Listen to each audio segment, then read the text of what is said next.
Big budgets and timeless recordings. Welcome to WatchMojo.com, and today we'll be counting down our picks for the top 10 best major label debut albums. For this list, we're featuring artists who released music under indie labels before signing deals with notable music labels. And while a band like Arcade Fire has achieved international fame over the years, they've been with the same indie label since their debut album.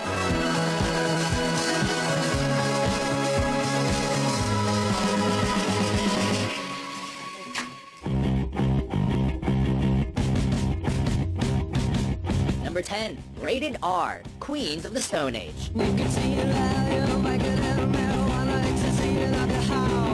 It was only natural for a desert rock band to record their 1998 debut album in their native Palm Desert. However, for their follow-up, Queens of the Stone Age signed with Interscope and set up shop in world-famous Sound City Studios, the subject of Dave Grohl's 2013 documentary. Chronicling a relationship with booze and drugs, among other things, Rated R became an immediate hit in the United Kingdom thanks to a stoner rock joint like Feel Good Hit of the Summer, while The Lost Art of Keeping a Secret became a commercial hit domestically. The title from the album itself comes from an independent outlook, as Rated R was the band's response to the label's censorship concerns.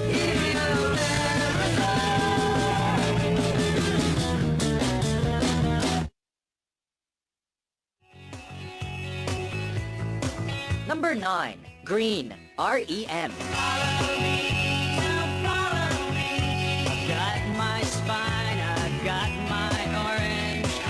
5 years after their debut album, Michael Stipe and company were fed up with IRS records and reached a deal with Warner Bros., allowing for a few perks, a larger following, creative control, and perhaps a few more zeros on their checks. As per usual, longtime fans and fellow artists had much to say about the label upgrade, but they were quickly silenced when R.E.M. upped the ante with the alternative classic Orange Crush, and of course, the more pop-friendly Stand.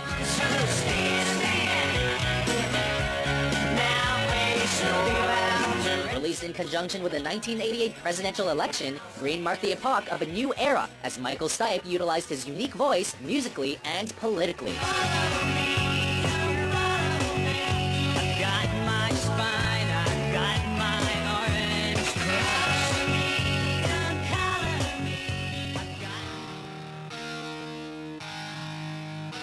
Number 8, Siren Song of the Counterculture, Rise Against. When a punk rock band scores a deal with Geffen Records, it's a pretty big deal. Upon 2 independent releases, Rise Against hit the big time with their thrashing lead single, Give It All, and as a follow-up, Tim McElrath and Neil Hennessy displayed a softer side with the modest yet lyrically proficient Swing Life Away. We can live on front porches and swing life away. We get by just fine here on minimum wage. Capable of pleasing both headbangers and the more intellectual types, Rise Against received the platform they deserved and capitalized with their collective Siren Song of the Counterculture.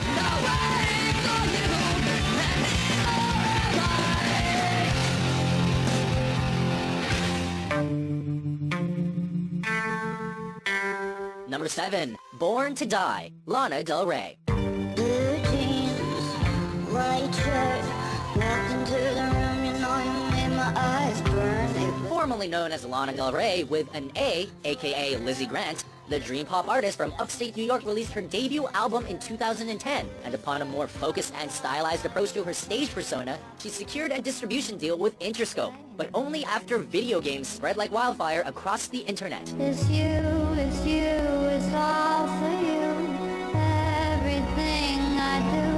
With a baroque pop sound and lyrics of social detachment, Born to Die conveyed the fatalistic ideals of the fresh-faced artist. However, the entire package initially caught many critics off guard. Lana Del Rey had a vision, and with the aid of multiple producers and a sick marketing campaign, she made plenty of noise with her idiosyncratic debut. I just wanted you to know.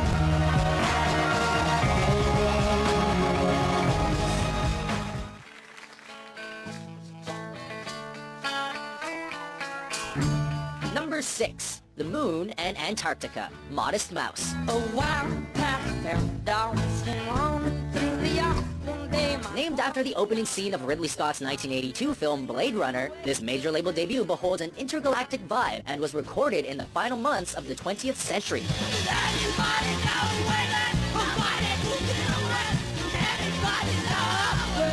As musicians from the Pacific Northwest, Modest Mouse exemplified classic indie intensity on their previous 2 albums. However, with The Moon and Antarctica, they were able to expand on their musical philosophies without becoming a packaged product.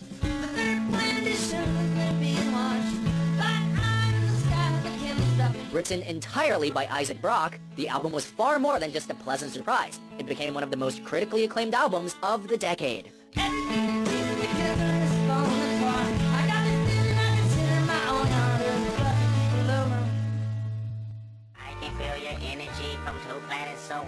Number 5. Good Kid, Mad City, Kendrick Lamar. Bitch don't kill my vibe. Bitch don't kill my vibe. Bitch don't kill my vibe. Bitch don't kill my vibe. Born and raised in Compton, California, Kendrick Lamar dropped his astounding 2011 debut through Top Dog Entertainment, which caught the attention of Compton's own Dr. Dre. With Aftermath and Interscope holding down the business side, Kendrick Lamar wrote a conceptual album about his chaotic upbringing, but in a most unorthodox way. If I take another one down, I'ma drown in some poison, abuse of my limit. I think that I'm feeling a vibe. I see the love in her eyes. I see the feeling of freedom is granted as soon as the damage of fire arrive. The introspective rhymes that turned heads amongst his fellow artists, and the beats were naturally on point. However, it was the creative wizardry that made Good Kid, Mad City a timeless piece of modern art. And all my life I want money if I respect my mind or die from less shout. Reflecting the influence of a man on the brink of success, all while experiencing the harsh realities of the streets. I'ma show you how to turn it up a notch. First you get a swimming pool full of liquor, then you dive in it. Number 4. Dookie, Green Day. I heard you crying loud all the way across town. While it may seem like Green Day came out of nowhere in 1994 with Dookie, they had actually been together since the late 80s and released 2 albums with the now defunct Lookout Records. But when Green Day hooked up with Reprise Records, founded by the one and only Frank Sinatra, they were about to bring punk to the Billboard charts via their frenetic melodies and the schizophrenic lyrics of Billy Joe Armstrong.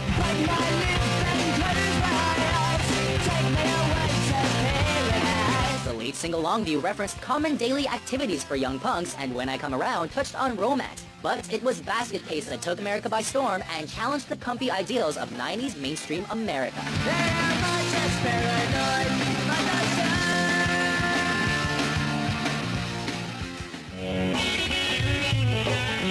Number 3. Elephant, The White Stripes.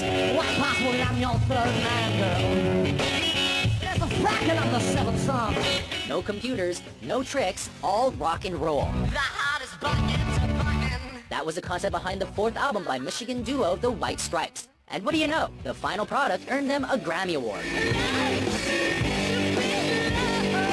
Already a prominent act in the indie scene after 3 notable releases with Sympathy Records, Jack and Meg White stripped everything down aesthetically while retaining a heightened intensity, most notably in the international sensation known as Seven Nation Army.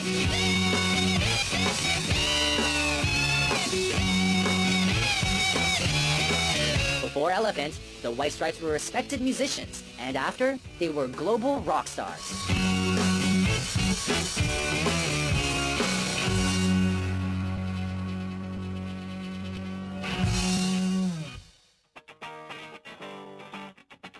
Number 2, Nevermind, Nirvana. The name Kurt Cobain is now synonymous with the emergence of 90s grunge music. However, back in the late 80s, he began a rebellion against the conformities of the blossoming Seattle music scene.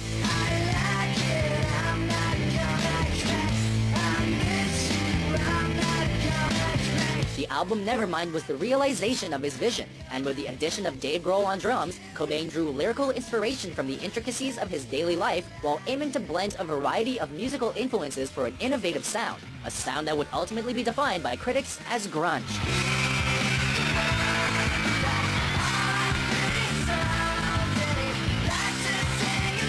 With Butch Vig as producer, Nirvana served up something entirely new, as each and every song became part of rock music lore, especially upon the 1994 death of Cobain.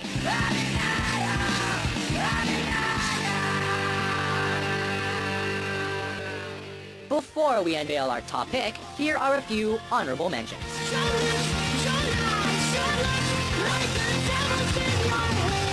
The 9-9, gotta keep that back row, make him say it, boy, you can die. It's so big of a lick up that 211, gotta give us my good feeling. Let me show you what I mean.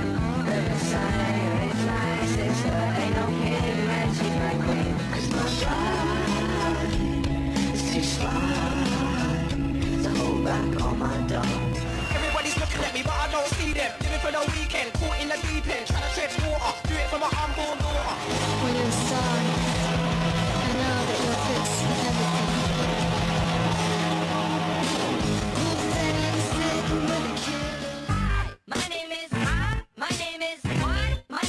Number 1, the Slim Shady LP, Eminem. Excuse me! My name is Can I have the attention of the class? For 1 second. Much like Dr. Dre played a prominent role in Kendrick Lamar's Good Kid, Mad City, he was also the man behind another iconic major label debut when he plucked a Detroit rapper from obscurity and made him a prominent voice in hip-hop music. How could you take advantage of her? She passed out. It's easy. Just cut these lights out. That's how. With the Slim Shady LP, Eminem not only transcended racial barriers, he showed no fear in speaking his mind. And when he wasn't clowning on pop culture figures on tracks like My Name Is... And by the way, when you see my dad, ask him if he bought a porno mag and see my ass. He took a more disturbing approach by investigating his inner demons and confronting his increasing detachment from social norms. Under the tutelage of one Dr. Dre, Eminem became a legend in his own right, but this was only the first step, albeit a major one. You beat with me, I'm an even and score equally. Take you on Jerry Springer and beat your ass legally. I get too funny off at 20. Hop on a snowboard and hit a tree harder than Sonny Bono. So, do you agree with our selections? What is your favorite best major label debut album?